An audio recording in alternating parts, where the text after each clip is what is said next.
Finansinvest was incorporated in 1996 and remains a wholly owned subsidiary of Finansbank with its headquarters in Istanbul.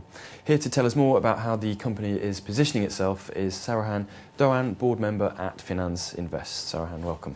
Thank you. So how have the capital markets in Turkey evolved over the last few years? Well, there has been a very significant change. Turkish capital markets have been very equity-oriented throughout the last 20 years. That's basically because we had very high inflation, very high interest rates, and debt markets were dominated by the government borrowing. But in the last 2 years, when inflation and interest rates fell below to single digits, investors started to look for better returns than treasuries in the fixed income market, and this led to a demand for corporate bonds. And our house and our competitors, we've been looking for corporates to raise debt in which they were interested, switching from bank borrowing to capital markets. And this is creating a new market, a capital market for corporate borrowing, which I believe is going to be one of the biggest and most interesting markets in Turkey. And this is going to be leading to a significant shift in short-term corporate working capital borrowing, shifting from plain vanilla bank short-term loans to 1 to 3, maybe up to 5 years lira corporate bonds, which is going to be a very interesting opportunity for us. These changes that have happened in the last 2 years, how important are they? Well, they have been very important because, first of all, as investment banks, this is really shifting our focus and our source of P&L. Furthermore, equity markets have been working well in Turkey, but they also have been very volatile, and our local investors especially have suffered from this volatility a lot.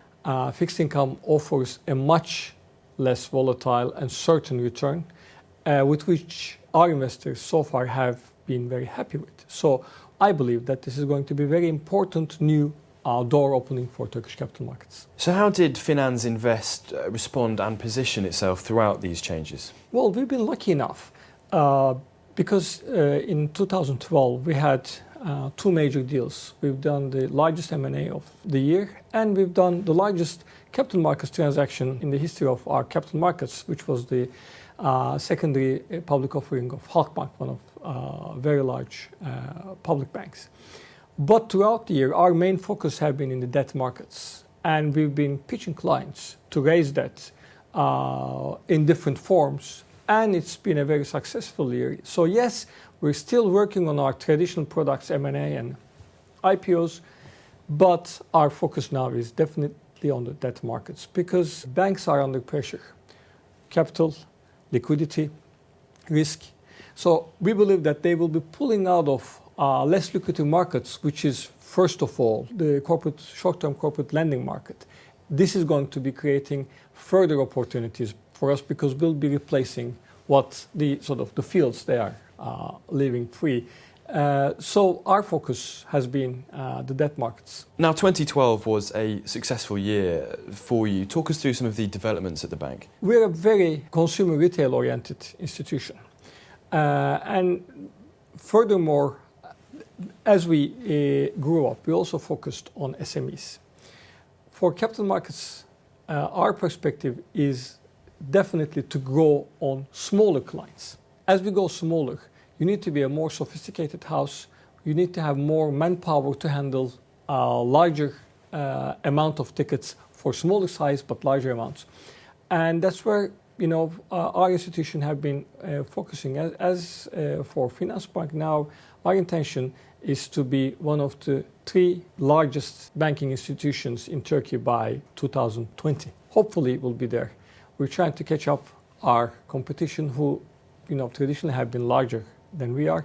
But with our focus on the SME and commercial clients, we believe we will be there. So you mentioned your strategic vision there. Also, how do you see the Turkish market evolving over the next few years? Next couple of years are not going to be very easy for Turkish markets, and definitely not the capital markets. Global liquidity is going to be definitely an issue, and we are entering a period of elections, and politics have been traditionally significant noise in Turkish markets. So the uncertainty about what's going to happen in the political area is going to be one factor added to the uncertainties of what is going to happen to the global economic environment and sentiment.